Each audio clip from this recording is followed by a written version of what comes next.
عالم میں اجالا کر دیا، خون سے اپنے دو عالم میں اجالا کر دیا۔ حضرت حسین پاک فرماتے نانا جان نے مجھے روتے روتے روتے میری اونگ آ گئی، آنکھ لگی تو وہ آنکھ اس لیے لگی کہ نانا جان نے دیدار کرانا تھا۔ نانا جان نے دیدار کیا، دیدار کرایا اور مجھے سر پہ بوسہ دیا، جیسے بچپن میں گلے سے لگاتے تھے نانا جان نے گلے سے لگایا۔ فرمایا بیٹے امتحان قریب آ گیا، کیونکہ تجھے میرے رب نے جنت کا سردار بنایا ہے، اس لیے اللہ اس کے بدلے میں تجھے لینا چاہتا ہے۔ نانا جان اگر میرے رب مجھے منظور کرتا ہے تو میں حسین قربانی کے لیے تیار ہوں۔ حسین پاک نے نانا سے وعدہ کر لیا اور نانا نے وعدہ لے لیا، تو پھر میرے آقا نے کیا کیا؟ اور جناب پھر میرے آقا نے اسی رات جب حسین نانا جان کے مزار پہ ساری رات گزارتے ہوئے، عشاء کے بعد سے لے کر صبح کی نماز تک ساری رات نانا جان کے مزار کے پاس گزاری، اور ایک لمحہ ایسا بھی آیا کہ حسین پاک نے نانا جان کے مزار کو اس طرح اپنے گلے میں لے لیا جیسے کسی کو ملا جاتا ہے۔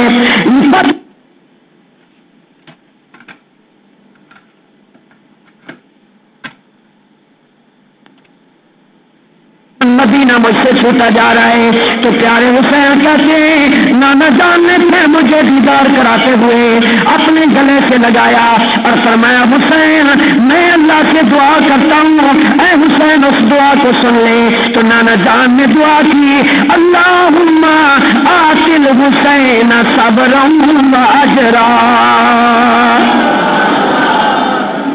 یہ وہ دعا ہے جو سرکار نے اپنے نواسے کو دیدار کراتے ہوئے بارگاہ رب العزت میں دعا کی تھی۔ اللہم آت الحسین صبرا و اجرا۔ یا اللہ وہ دن قریب آ رہے ہیں کہ تو نے میرا نواسا میرے دین کے لیے مانگا تھا، اسلام کی عظمت کے لیے مانگا تھا، اور بچپن میں میں اپنے بیٹے ابراہیم کو اور اپنے نواسے حسین کو جھولی میں بٹھایا ہوا تھا اور میں نے دونوں کو پیار کیا تھا۔ تو یا اللہ جبریل تیری طرف سے آ گیا تھا اور جبریل نے کہا تھا کہ اے میرے پیارے مصطفیٰ ان دونوں میں سے ایک میں اب لینا چاہتا ہوں، تیرا بیٹا ابراہیم بھی تجھے بڑا پیارا ہے، اے میرے حبیب تو اس کو بھی بوسے دے رہا ہے، تیرا حسین نواسا بھی تجھے پیارا ہے، اس کو بھی تو بوسے دے رہا ہے، میں رب کریم ان میں سے ایک کو ابھی ابھی لینا چاہتا ہوں، ابھی ابھی جنت میں بلانا چاہتا ہوں، اور دوسرے کو کچھ عرصے کے بعد جنت کی سرداری دے کر اس کی قربانی مانگنا چاہتا ہوں۔ اب اے حبیب چونکہ ساری کائنات میری رضا چاہتی ہے، میں رب تیری رضا چاہتا ہوں، اے حبیب بتا اس وقت تو کس کو دینا چاہتا ہے کہ میں بچپن میں اس کو موت طاری کر کے اپنے پاس جنت میں بلا لوں، اور کس کو اس دنیا میں کچھ عرصہ باقی رکھنا چاہتا ہے۔ اے حسین بچپن کے اندر تو بھی ابھی 5-6 سال کا تھا، اور تیرا جناب تیرا ماموں ابراہیم بھی ابھی چھوٹا بچہ تھا، 1.5 سال کا تھا، اور رب نے میری رضا طلب کی تھی۔ تو اے حسین میں نے تیری زندگی کی خاطر اپنے بیٹے کو رب کی راہ سے پیش کر دیا تھا۔ یا اللہ اگر ابراہیم فوت ہوگا مجھے افسوس ہوگا، لیکن حسین فوت ہوگا تو میری بیٹی فاطمہ روئے گی، میرا داماد علی روئے گا، میرا بڑا نواسا حسن روئے گا۔ مجھے اپنا دکھ پسند ہے، اپنی بیٹی کا دکھ میں نہیں دیکھنا چاہتا۔ تو اللہ نے فرمایا حبیب اب تیری اس رضا پر میں تیرے ابراہیم کو بلا لیتا ہوں اور تیرے حسین سے دین کا کام لے کے اسے جنت کی سرداری عطا فرما دوں گا۔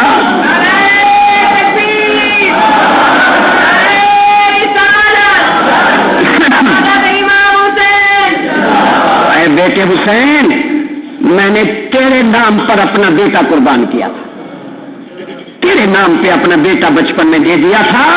تو حسین فرماتے نانا جان اگر آپ نے میری وجہ سے میرا ماموں اور آپ کا بیٹا ابراہیم بچپن ہی اللہ کے سپرد کر دیا تھا. تو اے نانا جان میں حسین آپ سے وعدہ کرتا ہوں کہ جب تیرے دین پر دین کے ڈاکو حملہ کریں گے، تیری شریعت کے خلاف کام کریں گے، تیرے نظام کو نافذ نہیں کریں گے اور ایسے حکمران آئیں گے جو شرابی بدماش خندے ہوں گے، تو میں حسین وعدہ کرتا ہوں آپ نے اپنا بیٹا مجھ پر قربان کیا تو میں آپ کے دین پر اپنی اولاد کو بھی قربان کروں گا، اپنے آپ کو بھی قربان کروں گا، اپنے آپ کو بھی قربان کروں گا. اور نانا جان آپ میرے لیے صبر کی دعائیں مانگ رہے ہیں، نانا جان آپ میرے لیے اجر کی دعائیں مانگ رہے ہیں. تو حسین پاک نے فرمایا میں کیا دیکھتا ہوں کہ نانا جان کی آنکھوں سے آنسو جاری. اور پھر تھوڑی دیر بعد میں نے دیکھا کہ نانا جان کے ہاتھوں پر گرد و غبار ہے، ہاتھوں پر مٹی کے نشان ہیں. میں نے روتے ہوئے عرض کیا نانا جان جب آپ نے مجھے صبر کی تلقین کی ہے تو نانا جان آپ بھی رونا بند کر دیجئے. اور نانا جان یہ آپ کے ہاتھوں پر گرد و غبار کیوں ہے؟ تو پیارے حسین پاک کو نانا جان نے فرمایا کہ ہے میرے پیارے حسین یہ گرد و غبار وہ ہے کہ مجھے اللہ تبارک و تعالیٰ نے اس میدان کربلا کی مٹی بھی دکھا دی ہے کہ جہاں تجھے دین اسلام کے نام پر شہید کیا جائے گا. یہ پیارے حسین یہ مٹی ہے. اللہ اکبر. اور یہاں پر ایک بات پر خاص توجہ کیجیے کیونکہ یہ پورا ہفتہ میں بہر رہا ہوں روزانہ تقریریں دن رات جلسے بیداری کی وجہ سے میرا گلا آپ کے گلے کی طرح نہیں ہے. آپ صاف ستھرا گلا لیے بیٹھے ہیں اور میں کچھ تھکا ہوا ہوں لیکن بات بڑی توجہ سے سننی ہے.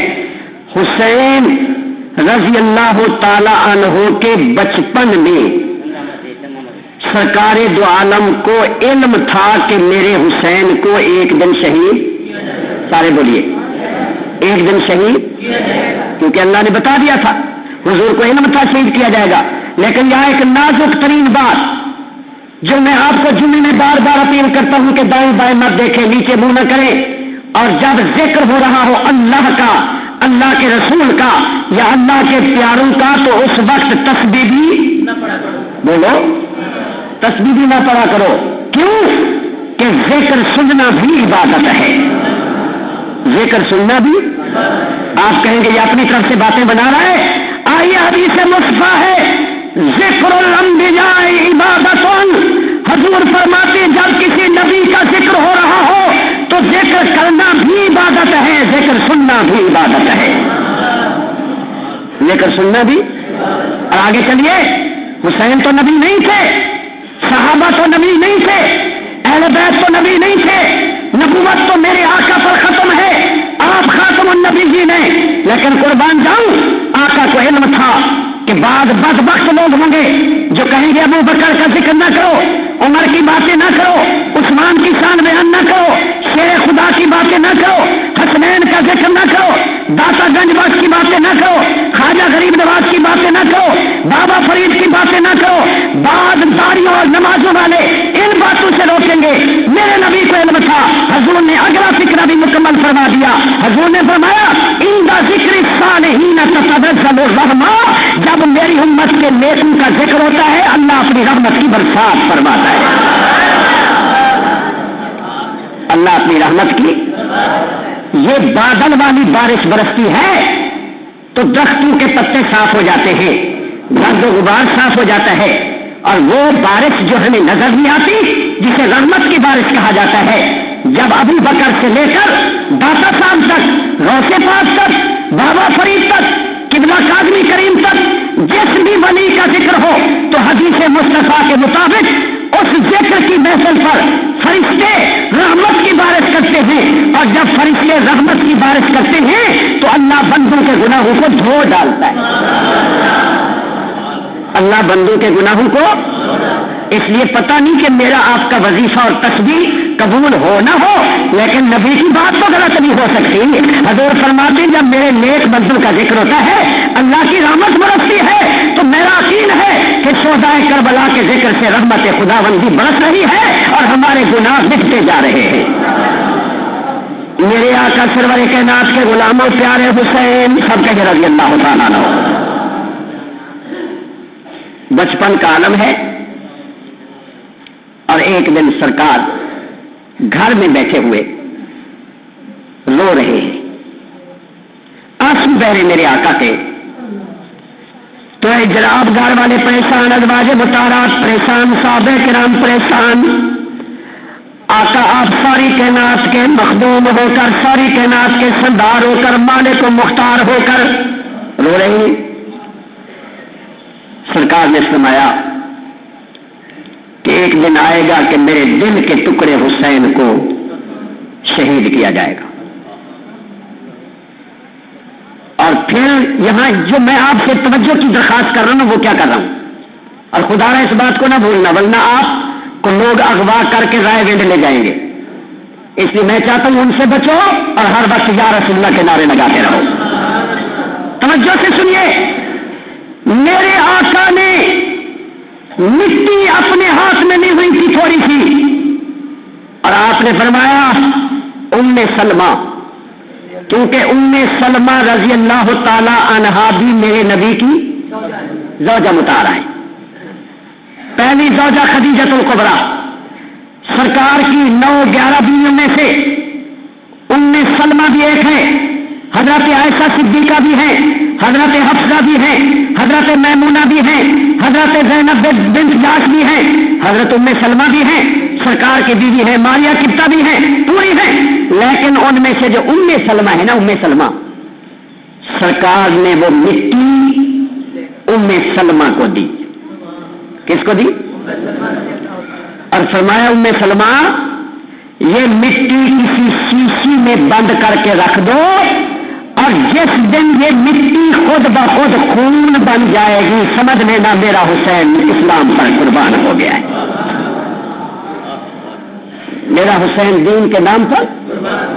ہاتھ جوڑ کے کہہ رہا ہوں ادھر دیکھنا، حدیث نہ ہو زبان کاٹنا چاہتے، حدیث ہو تو اپنے عقیدے کو پختہ کرنا چاہتے۔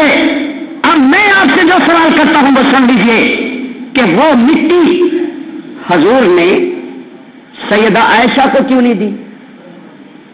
بی بی خدیجہ تو مکے میں فوت ہو گئی تھی نا، اور یہ واقعہ ہے مدینہ پاک کا، سیدہ خدیجہ مکے میں فوت ہو گئی تھی، مدینہ میں جس وقت مٹی حضرت ام سلمہ کو دے رہے تھے تو بی بی عائشہ بھی موجود، بولیے، سیدہ عائشہ موجود، سیدہ میمونہ موجود، سیدہ حفصہ موجود، ماریہ کبطیہ موجود، اور سنو بلکہ حسین کی امی فاطمہ بھی موجود، ان کو بھی مٹی نہیں دی سرکار، مٹی دی تو ام سلمہ کو، لیکن اب خدا را دل سے بغض نکال کے بیٹھو، حسد نکال کے بیٹھو، بی بی فاطمہ حسین کی امی جنت کی عورتوں کی سردار، مٹی اس کو نہیں دی، مٹی حضرت عائشہ پاک کو نہیں دی، صرف ام سلمہ کو دی۔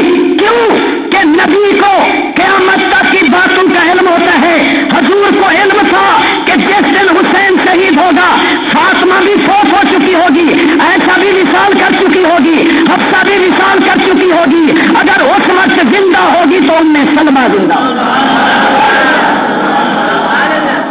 پتا چلا یہ میرے نبی کے علم غیب کی نہیں، ادھر تو ملے جلے لوگ بیٹھے، حضور کے علم غیب کی دلیل ہے، میرے نبی کو علم تھا کہ اس وقت زندہ ہوگی تو ام سلمہ زندہ ہوگی، اس لیے سرکار نے ام سلمہ کو مٹی دی۔ اور جب اس واقعے کا اختتام ہوگا تو پھر میں آپ کو عرض کروں گا کہ ام سلمہ مدینہ میں ہے، لڑائی کربلا میں ہو رہی ہے، اور اچانک بی ام سلمہ نے دیکھا کہ وہ جو حضور نے مٹی عطا فرمائی تھی وہ خون بن گئی ہے، تو ام سلمہ زاروں قطار رونے لگی، آج میرا حسین شہید ہو گیا ہے۔ پیارے مصطفیٰ کے غلاموں، میرے نبی پاک نے دعائیں فرمائی، اللہم آت الحسین صبرا و اجرا، اے میرے اللہ میرے حسین کو صبر دینا، تیرے دین کے نام سے قربانی کا وقت آ گیا ہے، میرے حسین کو صبر عطا فرمانا، اور اے میرے رب کریم جو تو نے قربانی کے بدلے جنت کی سرداری کا وعدہ فرمایا ہوا ہے، تو میں عرض کر رہا ہوں کہ میرے حسین کو میدان میں صبر بھی دینا، اور اپنے وعدے کو پورا فرماتے ہوئے میرے حسین کو بدلہ بھی صحیح دے دینا۔ یہ حضور دعائیں فرما، ساری رات نانا جان کے مزار پہ روتے ہوئے گزاری. اور آخر جناب میرے پیارے حسین پاک رضی اللہ تعالیٰ عنہ نے ساری رات نانا جان کے ساتھ گزاری. نانا جان کا دیدار بھی کرتے رہے, دعائیں بھی لیتے رہے, اور پھر آخر آپ نے گھر والوں کو آ کے بتایا کہ میں نانا جان سے اجازت لے آیا ہوں, اب مدینے میں رہنا ہمارا مناسب نہیں ہے. میں نہیں چاہتا نانے کے شہر کی بےزتی ہو, میں نہیں چاہتا مدینے کی توہین ہو, کیونکہ یزید بڑا ظالم ہے, ابن زیاد بڑا ظالم ہے. وہ لوگ مجھے گرفتار کریں گے, مجھے قید کریں گے, مجھ پر ظلم کریں گے, میرے بچوں کو پیاسا کر پائیں گے, اور میں مدینہ منورہ میں یہ جنگ نہیں چاہتا, یہاں لڑائی نہیں چاہتا. اس لیے گھر والوں تیاری کر لو, ہم 1-2 دن میں مدینہ چھوڑ دیں گے. دوسری رات حضرت امام حسین جنت البقیع میں تشریف لائے اور اپنی امی کے مزار پہ حاضری دی. حضرات وہ کیا عالم ہوگا جب حسین جیسا بیٹا ماں کی قبر سے نپٹا ہوگا. امی جان اسی شہر میں پیدا ہوا تھا, امی جان اسی شہر میں تیری گود میں لیتا تھا, امی جان اسی شہر میں نے تیرا دودھ پیا تھا, امی جان اسی شہر میں کھیلا کرتا تھا. لیکن آج امی جان ہمیں نکالا جا رہا ہے, میں نہ تیرے شہر کی توہین برداشت کر سکتا ہوں, نہ نانا کے مزار کے توہین برداشت کر سکتا ہوں, نہ میں دین کی توہین برداشت کر سکتا ہوں. اے امی جان میں شہر سے کوچ کرنے والا ہوں. تو قبر انور سے آواز آئی, بیٹا سپرد خدا, بیٹا الوداع, تجھے رب نے میرے دین میرے ابا کی شریعت کے لیے منتخب کر لیا ہے. تجھے اللہ تبارک و تعالیٰ نے اپنے دین کے لیے پسند کر لیا ہے. میں فاطمہ رب کی رضا سے راضی ہوں. دیدار کرایا امی جان نے. پھر پیارے حسن بھائی کے مزار پہ آتے ہیں, اپنے بھائی سے الوداع کرتے ہیں. پھر دوبارہ پھر دوسری رات آئی, پھر تیسری رات جب آئی تو پھر حسین نانا جان کے مزار پہ آئے اور ساری رات کہتے رہے, نانا جان الوداع الوداع الوداع الوداع. نانا جان میں صبح چلا جاؤں گا, اپنے بچوں کو لے کے چلا جاؤں گا. اللہ بیلی ہولی نانا سائی اصا دے مدینہ چھوڑی. وہ کیا نظارہ ہوگا کہ اللہ بیلی ہولی نانا سائی اصا دے مدینہ چھوڑی, اور آپ نہیں چھڑے دے نانا, تیری امت چھڑایا زوری. آپ نہیں چھڑے دے نانا, تیری امت چھڑایا زوری. اور میں جانے حوالے رب دے کہ میلے 4 دن دے, اور اس دن عید مبارک ہو سی, اور جس دن پھر ملائیں گے. آشقان رسول مختلف بولیوں میں ترجمہ کرتے ہیں. حسین الوداع الوداع کر رہے ہیں. پھر حسین اپنی بیٹی صغرا کے گھر جاتے ہیں. بیٹی تیرا خامد گھر میں نہیں ہے, بیٹی تجھے اجازت نہیں ہے, تو یہاں ٹھہری رہے. جب بار صغرا نے سنا ابا جان مجھے چھوڑ کے جا رہے, میرے بھائی علی اکبر کو لے کے جا رہے, میرے بھائی زین العابدین کو لیتے ہوئے جا رہے, میری چھوٹی بہن سکینہ کو لے کے جا رہے, میرا معصوم علی اصغر کو لے کے جا رہے, اور میرے بھانجے بھتیجے بھی جا رہے, اپنی جان بھی جا رہا ہے. تو صغرا کا کیا حالم ہوگا. لیکن صغرا نے ایک مرتبہ بھی ہائے بائے نہیں کی, ایک مرتبہ بھی ماتم نہیں کیا, ایک مرتبہ بھی سینے کو نہیں پیٹا, منہ پہ تھپڑ رسید نہیں کیا, بلکہ وہ فاطمہ صغرا بھی تو آخر حسین کی بیٹی تھی, وہ بھی نبی کے خاندان کی تھی, اور کہہ رہی تھی ابا جان صبر کرتی ہوں میں, اور دعا کرتی ہوں کہ اللہ میرے بھائیوں کو آپ کو سلامت رکھے. مدینہ شہر سے روانگی ہوتی ہے.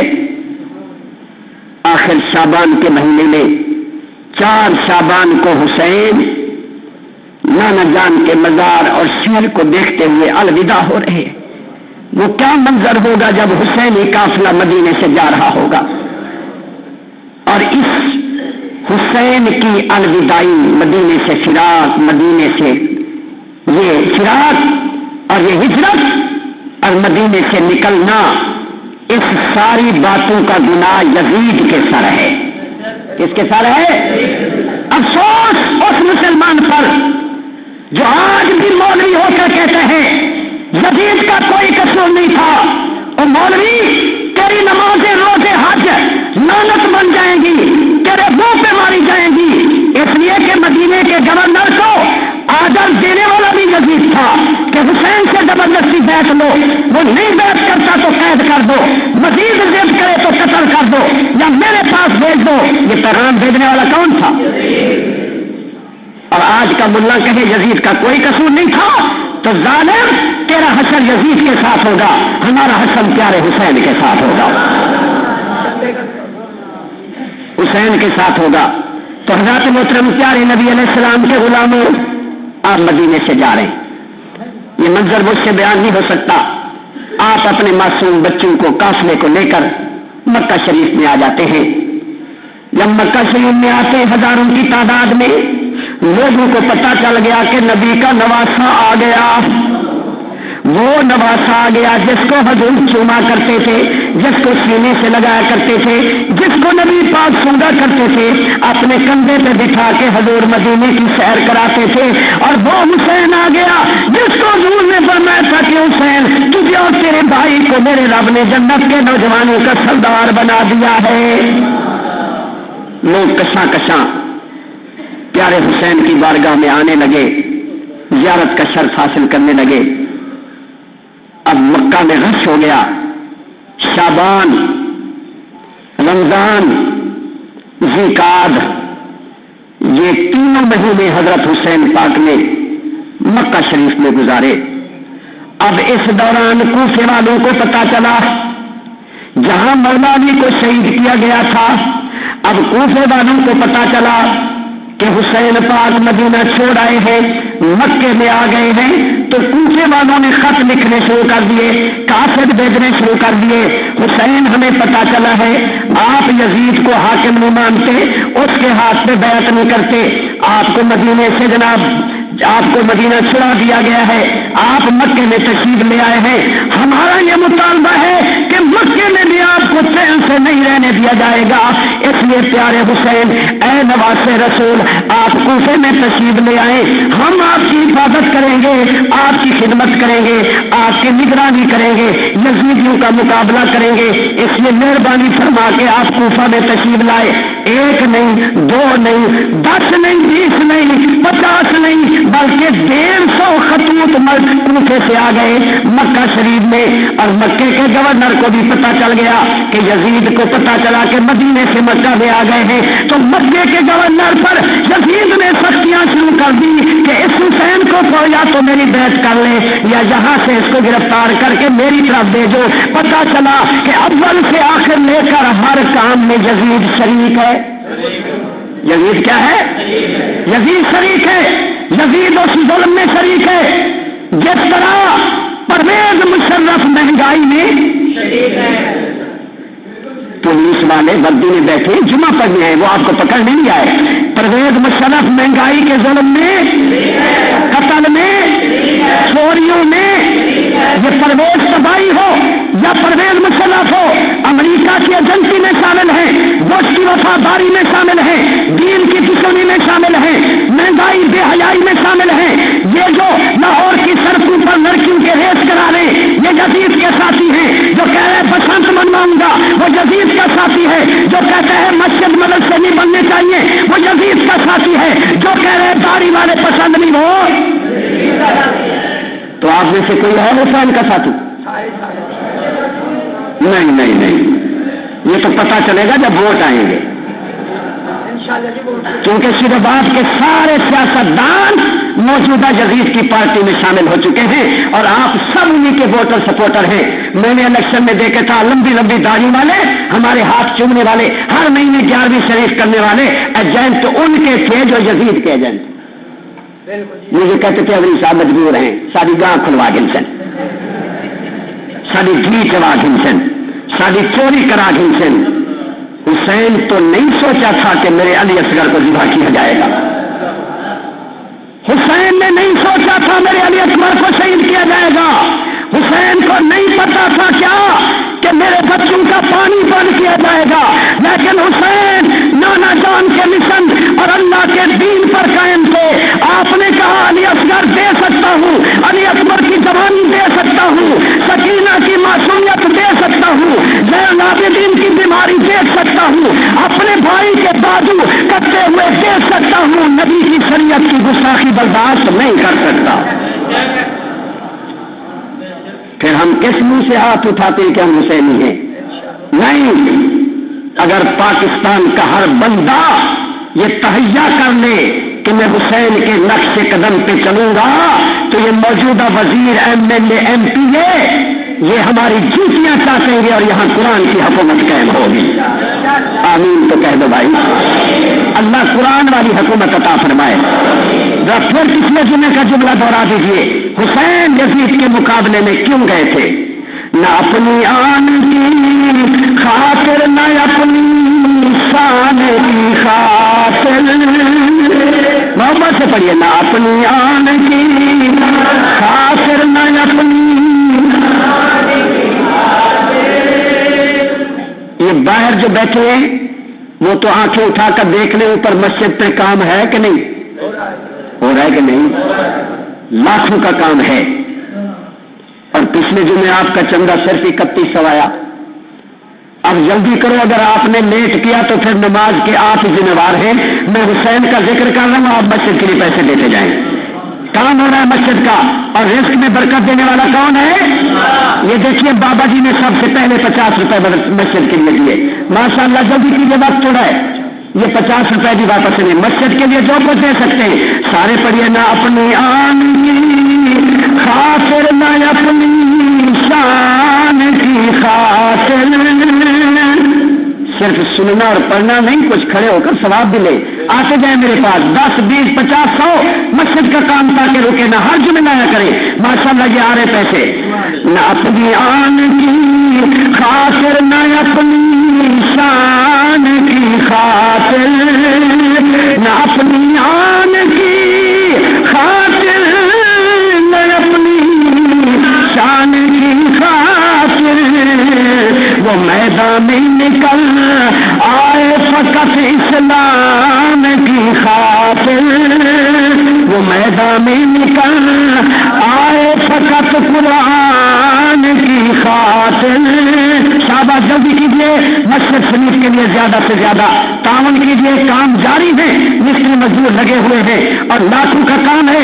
آپ حضرات کا فرض کرتے ہیں 100 روپیہ ہمارے بزرگ عطا فرمائے، جلدی کیجیے بھائی، جلدی دیر نہ کیجیے، پھر سنتیں پڑھنی ہے، نماز پڑھنی ہے، مل کر آپ اللہ کے گھر کا ہر جمعے، کیونکہ میں ہر جمعے یہ مانگتا رہوں گا اور آپ ہر جمعے دیتے رہیے، میں مانگتا نہ تھکوں، آپ دیتے نہ تھکیے، کیونکہ میں اپنی ذات کے لیے نہیں اللہ کے گھر کے لیے مانگ رہا ہوں۔ تو محبت سے پڑھیے، نہ اپنی آن کی خاطر، نہ اپنی شان کی خاطر، نہ اپنی آن کی خاطر، نہ اپنی شان کی خاطر، وہ میدان میں نکل آ